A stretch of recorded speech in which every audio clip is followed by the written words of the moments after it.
السلام علیکم ورحمۃ اللہ وبرکاتہ۔ کافی دنوں بعد آج پھر میرا آپ سے بات کرنے کو دل کیا۔ ایک موضوع تھا، پچھلے دنوں اس پہ بڑی گفتگو ہوتی رہی میرے ایک دوست کے ساتھ، تو میں بیسیکلی اس موضوع پہ بولنا چاہ رہا تھا۔ یہ ہے کہ رزق کی بندش کے اوپر کیا ہے۔ اس نے رزق کی بندش کے بارے میں مجھ سے سوال کیا۔ دیکھیں، اللہ پاک نے، رب کائنات نے 3 چیزیں اپنے پاس رکھی: عزت، ذلت، موت اور زندگی، اور تیسری چیز رزق اللہ پاک نے اپنے پاس رکھا۔ ایک چیز ہے، گلاس پانی کا ہے، رب تعالیٰ نے وہ آپ کو پہنچانے کا فیصلہ کر لیا، لوح قلم پہ آپ کا رزق لکھا گیا۔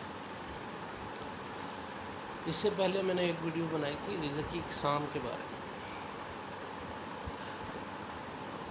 لوح قلم پہ آپ کا رزق جو ہے وہ لکھا گیا، وہ گلاس پانی کا لکھا گیا، تو وہ رب تعالیٰ نے آپ کے پاس پہنچانا ہے۔ کیا کوئی ایسی طاقت ہے جو رب تعالیٰ کو وہ رزق آپ کے تک پہنچانے میں روک سکتی ہے؟ بالکل نہیں۔ دیر سویر ہو سکتی ہے، لیکن جو رزق لکھا گیا ہے وہ آپ کو مل کے رہنا ہے، ہر صورت میں مل کے رہنا ہے۔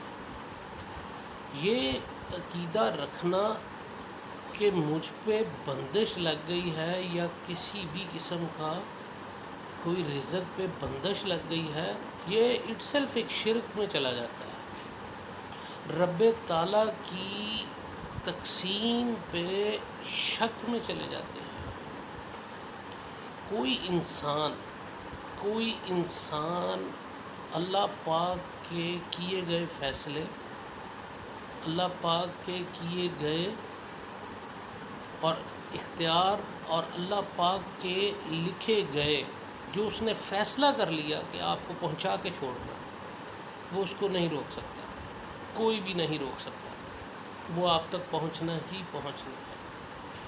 اب اگلی بات جو ہے کہ جو کویسچن مائنڈ میں بنتا ہے وہ یہ ہے کہ جادو تو برحق ہے جی، جادو تو ہو جاتا ہے۔ جادو برحق ہے، نبی پاک صلی اللہ علیہ وسلم پہ ہوا، یہ باتیں بڑی کانسیپچول ہیں۔ اللہ پاک نے جب بھی ہمیں کچھ سکھانا ہے یا جب بھی کوئی چیز بتانی ہے تو اللہ پاک نے اپنے سب سے بہترین محبوب کے ذریعے ہمیں کوئی چیز سکھانی ہے تو وہ اس کو اس میں سے گزارا جاتا ہے۔ ہمارے پیارے نبی کو اس میں سے صرف گزارنا مقصد تھا کہ یہ چیز اگر ہو تو کیسے اس سے نپٹائیں۔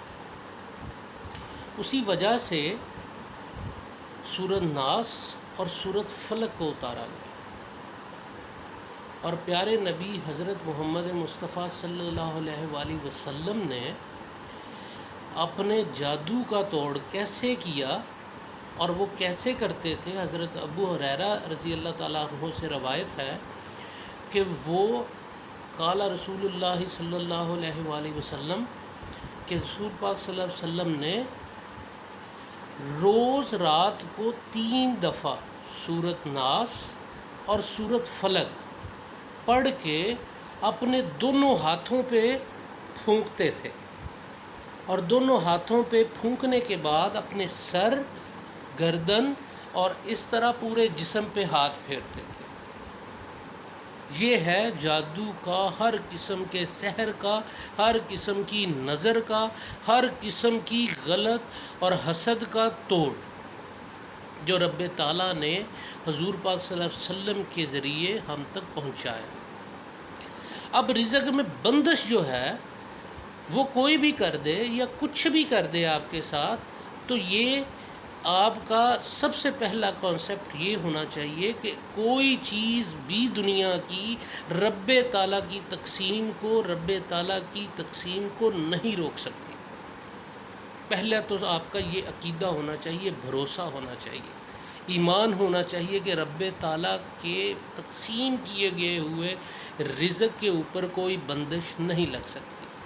جادو سحر کا اگر اثر آپ کو محسوس ہوتا ہے، ٹھیک ہے، تو اس کے لیے رب تعالیٰ نے حضور پاک صلی اللہ علیہ وسلم کے ذریعے علاج بھی بتا دی ہے۔ اور یہ چیزیں ہمیں چھوٹی لگتی ہیں، لیکن ہمیں اگر بھروسے کے ساتھ کریں تو یہ چیزیں بہت ہی زیادہ اثر انداز ہوتی ہیں۔ ہم ہر قسم کے سحر سے، جادو سے، بری نظر سے بچ سکتے ہیں۔ تو رب تعالیٰ کی تقسیم کے اوپر شک کرنا یہ اٹ سیلف ایک شرک ہے۔ پہلی بات تو یہ ہو گئی۔ اب دوسری بات جو سحر اور جادو کی ہے، وہ بندش کی ہے، وہ میں نے آپ کو بتا دیا کہ اس کے بارے میں کیا حکم آیا ہے۔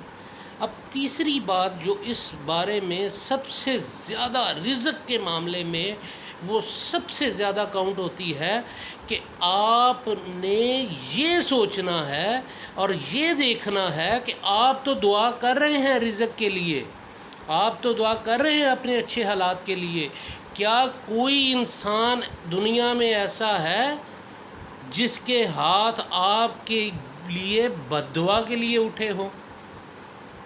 یہ دیکھنا فرض ہے آپ کو۔ کوئی ہاتھ آپ کے خلاف بد دعا کے لیے تو نہیں اٹھا ہوا جس کی وجہ سے آپ کے رزق سلو ہو گیا، جس کی وجہ سے آپ کے حالات خراب ہو رہے ہیں؟ تو خدارا اس چیز کو مد نظر رکھیں کہ ہم نے کس کے ساتھ برا کیا ہے، ہم نے کس کے ساتھ جو ہے وہ اچھائی کرنی ہے، کس کو معاف کرنا ہے، کس کو گلے لگانا ہے، کس کو نہیں کرنا ہے۔ یہ ہے سیلف ڈٹرمینیشن، اپنے آپ کو جاننا، اپنے آپ کو خود شناسی کرنا۔ تو یہ تین چیزیں بہت امپورٹنٹ ہیں، یہ رزق میں بہت اہم کردار ادا کرتی ہیں۔ تو اس کے بارے میں سوچیں اور اس کے بارے میں ورک آؤٹ کریں کہ ہم نے ان تین چیزوں پہ عمل کرنا ہے، تو انشاءاللہ تعالی اللہ پاک آپ کے رزق میں اتنی فراوانی کریں گے جتنی انہوں نے آپ سے وعدہ اور جتنا آپ کا رزق لکھ دیا گیا ہے اس کو ملنے میں آپ کو کوئی مشکل درپیش نہیں ہوگی انشاءاللہ تعالی۔ جی بہت شکریہ۔ انشاءاللہ نئے موضوع کے ساتھ پھر آپ کے ساتھ اب ایک نیا سلسلہ شروع کرتے ہیں اور حاضر ہوتے رہیں۔ جزاک اللہ خیر۔